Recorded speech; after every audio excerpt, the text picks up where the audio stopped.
Maraming salamat sa tagapagpakilala.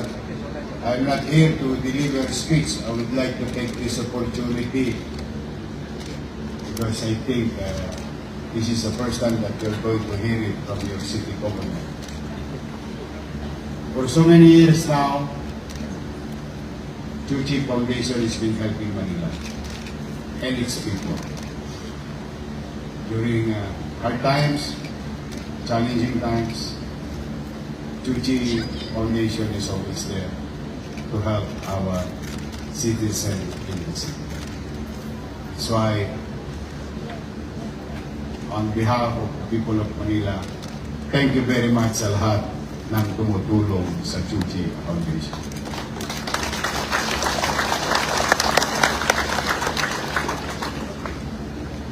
Before I continue, I'd like to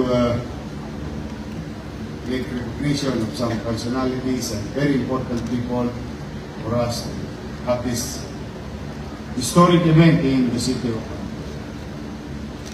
Venerable Masters, Dharma Masters from the Jingxi Abode. I hope I'm pronouncing it.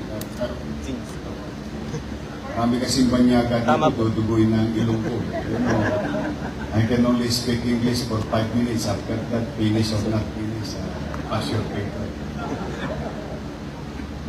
I'll do my best. Vice President Lin Biyu of Buddhist Chuchi Foundation. Buddhist Chuchi Medical Foundation CEO Dr. Lin Chin Long. Chuchi leaders, donors, members, Congressman Arthur Yap,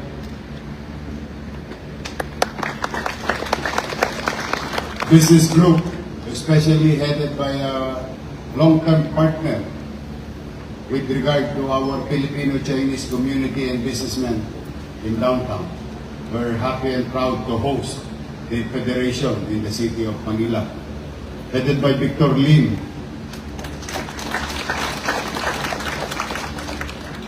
And Manila, especially during the time of our forefathers, our grandparents, they call it Manila is the window of opportunity. I would like to inform each and every one of you, one of the biggest conglomerates started in Manila. And that's what you call SM. I'd like to greet our good friend and thanks him and his siblings, family, his father, for a great trust starting in Manila. Multi-billion peso, almost $1 trillion business, but started in, I would like to gusto kong bigyan ng diin yun because it's our sense of pride being Manileño. Mr. Hansi, SM Prime Holdings. Cecilio Pedro. So, binata pa ako, marami pa akong buhok, kilala ko na to.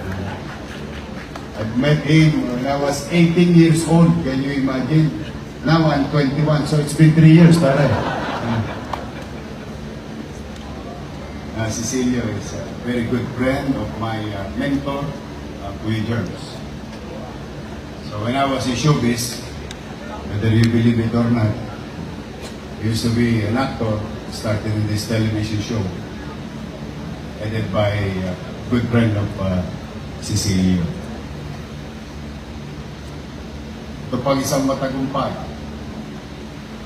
si Ambassador Alfredo Yao. Sir,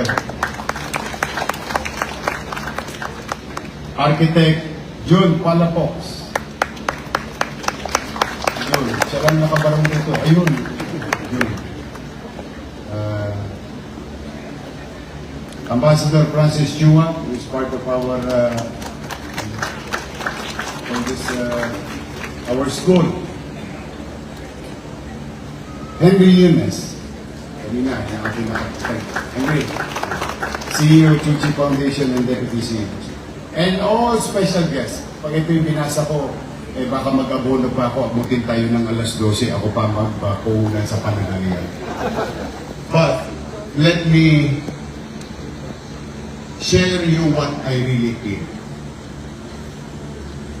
More than anything else. Today, I am grateful.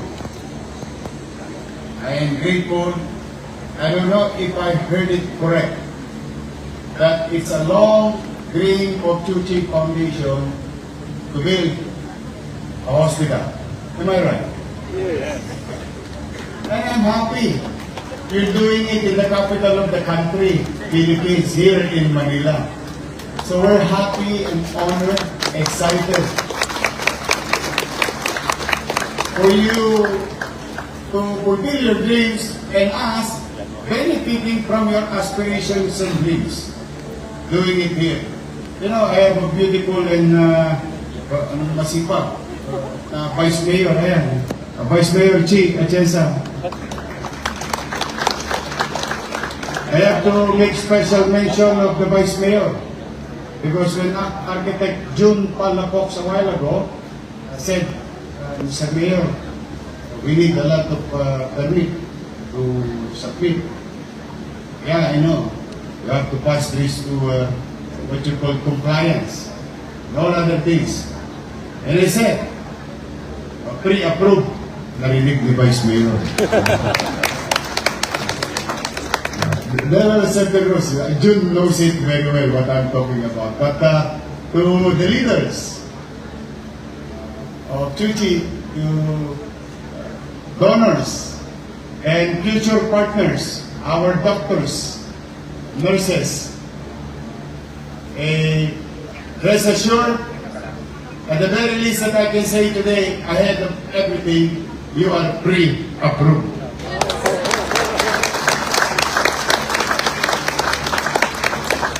As showing of our gratitude, because you've been helping a lot of people. I is one of many witnesses. And I do believe this institution that you're going to build, a medical facility, will benefit Bacoor, Santa Mesa, Paco, Pandacan, at the very least, that community with so much dense. Kaya siguro uulit-ulitin kong pagtawagin namin sa Tagalog, walang hanggang pasasalamat sa mga tutulungan ninyo sa lungsod ng Maynila. Congratulations and thank you very much to each other.